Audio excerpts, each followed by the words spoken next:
I want to get to a couple of questions that we got in the comment sections on Fire today. It's mostly because Ford and Russ are in there. So what does that tell you? Right. But anyway, you got F. Brock's 123. He actually has two questions. The first one is, does Garcia's defense outweigh his potential offense to even see a change in right field? I'll take that.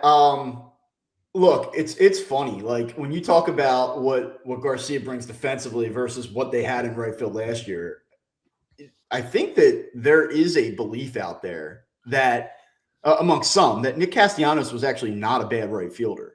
Like I'll support this with I talked to two different people. One is a friend of mine who is not an idiot, but okay. And then one is my 79-year-old dad. And my dad goes, is Castellanos really that bad? Every time the ball was hit to him, he'd find a way to make a play. And I'm like, okay, that's true. But we obviously understand that this is an inability to cover ground. Right. And just not get the balls that average right fielders typically would get to. I do wonder, and my friend sort of echoed that. So it's not just like my 80-year-old dad, coming up with this hypothesis. I do wonder if we're overblowing the defensive deficiencies of Castellanos a little bit. I agree, not a good defensive right fielder. I think it's time for him to go. But given where this offense is at, and I'm glad that this question got asked because I want to turn this into a Castellanos thing. Given that where the outfield is and where this offense is at, are we absolutely sure that just saying see you later to Nick Castellanos makes a ton of sense? Just we're going to make a $20 million cut here this week.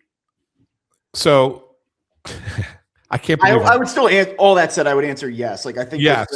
The upside, the potential for Garcia to rebound, hit 30 home runs, plus the defensive upgrade that he brings. I think that Garcia is a better play than Castellanos.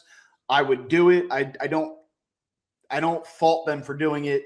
I think that you can go to bed at night and tell yourself this is a reasonable upgrade. Yeah, I'm with you. What I can't believe is I'm actually sitting here on February 10th, 2026, still talking about Nick Castellanos. It's just amazing. It's I don't want to say it's pathetic, but it's insane that it is February 10th and yesterday they're is there any chance that he just reports? And they're like, no. No, we're still trying to find a solution. The likelihood is that they probably just have to eat the entire thing. I don't know, man. I have a lot of thoughts on the Castellanos. Yeah, well, I think that there's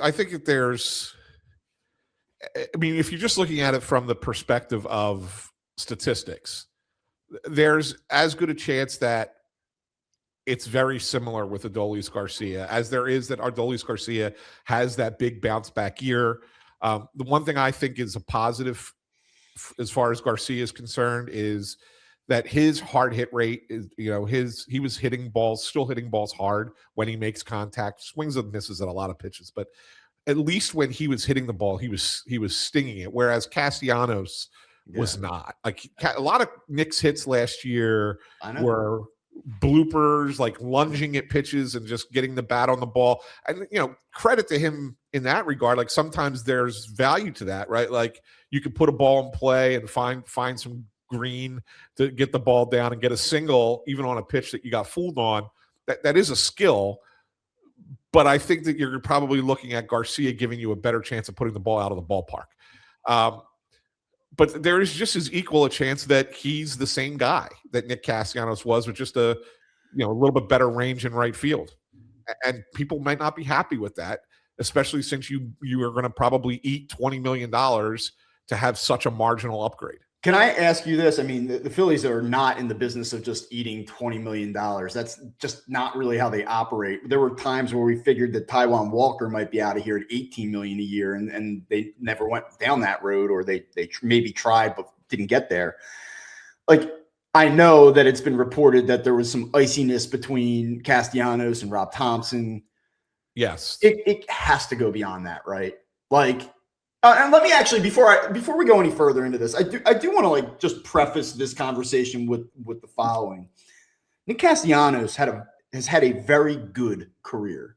Like, he is a legitimate professional baseball player who has done it at a high level, maybe not always consistently, but has done it at a high level for an extended period of time. Yes. So I think that, you do need to acknowledge that when you start to have the conversations about maybe where he's at in this moment, where things have played out here, and that it's probably been a little bit underwhelming and a disappointment in these prolonged stretches of ineptitude followed by spikes of production.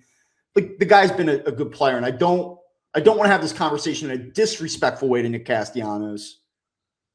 At the same time, like, we got to look at this for what it is. Like, the defense is no good. The offense was certainly deteriorating. You mentioned it, the hard hit rates, everything plummeting, a lot of cheap hits, bloopers, all that stuff. But, like, even all that said, the fact that they're about to just make a $20 million see you later move, there's got to be more play than just like Rob and him didn't get along. Yeah, well, I think that the clubhouse was probably not fond of how that played out. And then there was, not fond of how it played out in terms of they were upset with the player. Yeah, I mean, like it probably he crossed a line. And then there was all the stuff that was happening once he was reduced to being a platoon player, where, first he talks about, Harrison Bader not being happy with his situation, and Bader comes out and says, well, that's not true. He's the one who tells the story about Bryce Harper, having the blow up with Rob Manfred, and I think there were little things, not that they don't like Nick, the players. Nick was a very popular player in that clubhouse, like very popular. Got along with the guys great, but I don't necessarily think that they appreciated how he handled the situation. So how does that play out? Is that a player or two? Is that a player or two with like some clout kind of going upstairs and saying like, you gotta get this guy out of here?